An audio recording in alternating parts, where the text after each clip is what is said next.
Lord. ఈరోజు దేవుని వాగ్దానం సామెతల గ్రంథం 28వ అధ్యాయం 20వ వచనం. నమ్మకమైన వానికి దీవెనులు మెండుగా కలుగును, ధనవంతుడగుటకు ఆతురపడువాడు శిక్ష నందకపోడు.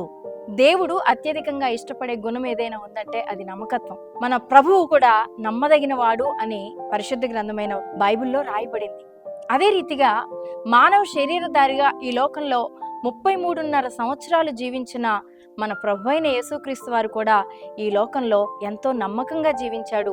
తండ్రి చిత్తాన్ని చేశాడు, తండ్రికి నమ్మకత్వంగా బ్రతికాడు. కాబట్టి ఈరోజు పరిశుద్ధాత్మ దేవుడు నీకు నాకు మనందరికి ఇస్తున్న వాగ్దానం ఏంటంటే, నమ్మకమైన వాడు మెండుగా దీవెనలు పొందుతాడు. ఈ లోకంలో ఉన్న విధానానికి దేవుని వాక్యానికి వ్యత్యాసం ఉందండి. లోకంలో నమ్మకత్వం లేకపోవడాన్ని బట్టి ఎక్కువగా వర్ధిల్లడం మనం చూస్తాం. అవినీతి చేసి, అక్రమం చేసి, మోసం చేసి, మరి ఇట్టి రీతిగా ఉండి వారి జీవితాల్లో అనేక ఆశీర్వాదాలు పొందడం చూసినప్పుడు వారే అత్యధికంగా దీవించబడతారేమో అని అనుకుంటాం. కానీ వారికి అట్టి విధంగా వచ్చే ఏ దీవెన వల్ల వారి జీవితంలో సంతోషం, సమాధానం ఉండదు.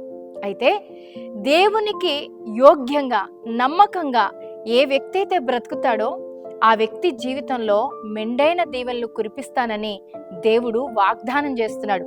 కాబట్టి ఈరోజు నీ జీవితంలో నువ్వు నమ్మకత్వంగా బ్రతుకుతూ ఉండినప్పటికీ కూడా నీ జీవితంలో కొంత శ్రమను, కొంత శోధనను, కొంత ఆర్థిక ఇబ్బందిని, నిందను, అవమానాన్ని నువ్వు అనుభవిస్తూ ఉండవచ్చు. కానీ దేవుడు నీ నమ్మకత్వాన్ని చూసి నీకు మెండైన దీవెనలు అనుగ్రహించే దేవుడు. యోసేపు చూడండి, తన జీవితంలో తండ్రి దగ్గర ఉన్నప్పుడు నమ్మకంగా జీవించాడు. అదే రీతిగా యవ్వన ప్రాయం వచ్చినప్పుడు తన ప్రవర్తనలో నమ్మకంగా జీవించాడు. అదే రీతిగా ఒక యజమాని దగ్గర పని చేయవలసిన పరిస్థితి వచ్చినప్పుడు నమ్మకంగా జీవించాడు. నమ్మకస్తుడిగా అతడు పేరు పొందినట్లుగా మనం చూస్తాం. అట్లాంటి యోసేపు కొన్ని సంవత్సరాల పాటు తన జీవితంలో కొంత శ్రమను అనుభవించవలసిన పరిస్థితి వచ్చింది. కానీ దేవుడు అతని నమ్మకత్వాన్ని చూసి ఐగుప్తు దేశానికే రాజు తర్వాత స్థానాన్ని ఇచ్చాడు. ఈరోజు మన జీవితాల్లో కూడా యోసేపు వంటి నమ్మకత్వాన్ని మనం కూడా కలిగి ఉండినప్పుడు మన జీవితాల్లో కూడా దేవుడు గొప్ప కార్యాలు జరిగిస్తాడు. ఈరోజు నీ యొక్క ప్రవర్తన విషయంలో నమ్మకంగా ఉండు. నీ భర్త ఎడల, నీ భార్య ఎడల నువ్వు నమ్మకత్వంగా జీవిస్తున్నప్పుడు దేవుడు నీ కుటుంబంలో, నీ జీవితంలో వచ్చే ప్రతి సమస్యల విషయంలో పట్టించుకుంటాడు. ఒకవేళ నీ భర్త నీ ఎడల నమ్మకంగా లేకపోవచ్చు, నీ భార్య నీ ఎడల నమ్మకంగా లేకపోవచ్చు, కానీ నీవైతే దేవుని వాక్యానికి లోబడి నమ్మకత్వంగా నువ్వు జీవిస్తూ ఉన్నప్పుడు దేవుడు నీ కుటుంబంలో వచ్చిన ప్రతి పరిస్థితుల్లో, సమస్యలో నుంచి దేవుడు నిన్ను విడిపించి నీ జీవితంలో గొప్ప కార్యాలు జరిగిస్తాడు. అదే రీతిగా నువ్వు చేసే వ్యాపారంలో కానీ, నువ్వు చేసే ఉద్యోగంలో కానీ, నువ్వెక్కడ పని చేస్తున్నా, నువ్వు పరిచర్య చేస్తున్నా, నీ తల్లిదండ్రుల దగ్గర, మరి ఏ స్థలంలోనైనా, ఏ పరిస్థితుల్లోనైనా, ఏ పనుల్లోనైనా నువ్వు నమ్మకత్వం కలిగి జీవిస్తున్నప్పుడు నీ నమ్మకత్వాన్ని మనుషుల కంటే ఎక్కువగా దేవుడు చూస్తున్నాడు గనుక తప్పకుండా ఒకరోజు నువ్వు హెచ్చించబడతావు. ఒకరోజు నీ నమ్మకత్వానికి తప్పకుండా దేవుడు ప్రతిఫలం ఇస్తాడు.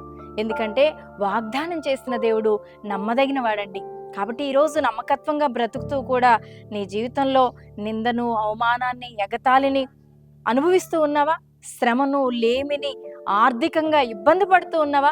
దాన్ని బట్టి కృంగిపోవద్దు. కానీ నువ్వు పరలోక సంబంధివి గనక, పరలోక దేవుడు చెప్తున్న మాటల యందు నువ్వు విశ్వసించే వ్యక్తివి గనక, ఈ లోక సంబంధమైన వాటి పట్ల, ఆ మనుషుల పట్ల, వారి చేసే పనుల పట్ల లక్ష్యం ఉంచక దేవునికి, దేవుని వాక్యానికి కనుక నువ్వు లోబడి జీవించినట్లయితే దేవుడు వాగ్దానం ఇచ్చిన రీతిగా నిన్ను కూడా హెచ్చిస్తాడు, నిన్ను కూడా ఆశీర్వదిస్తాడు. కాబట్టి ఈ మాటను బట్టి ధైర్యం తెచ్చుకో, నమ్మకంగా ఉండు. దేవుని యొక్క మెండైన దీవెనలు నువ్వు పొందుతావు. ప్రార్థన చేద్దాం. పరిశుద్ధుడా, ప్రేమ కలిగిన నా తండ్రి, నీకు వందనాలు, స్తోత్రాలు చెల్లిస్తూ ఉన్నాను నాయనా.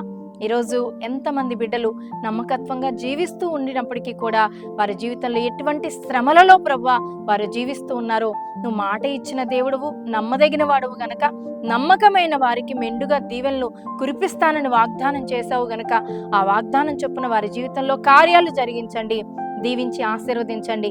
అయ్యో, నమ్మకత్వంగా మేము బ్రతకలేకపోతున్నాం, నమ్మకత్వంగా బ్రతికే కృపనివ్వండి ప్రభు అని ప్రార్థించే వారికి కూడా అటువంటి నమ్మకత్వంగా బ్రతికే జీవితాన్ని కూడా మీరు అనుగ్రహించి దీవించి ఆశీర్వదించండి. ప్రతి కుటుంబాన్ని రక్షించండి. శాంతి, సమాధానం, నెమ్మదితో నింపండి. విడుదలివ్వండి ప్రభా. వారి కుటుంబాలు, వారు చేసే ప్రతి పనులు దీవించి ఆశీర్వదించండి. ఈరోజు ఎంతమంది పుట్టినరోజు జరుపుకుంటున్నారో ఆ బిడ్డల్ని మీరు దీవించి ఆశీర్వదించండి. ఎంతమంది వెడ్డింగ్ యానివర్సరీస్ జరుపుకుంటున్నారో ఆ యొక్క వారి వైవాహిక జీవితం అంతా కూడా సంతోషంగా గడపడానికి కృప చూపించి దీవించమని యేసు నామంలో ప్రార్థిస్తున్నాను తండ్రి. ఆమేన్.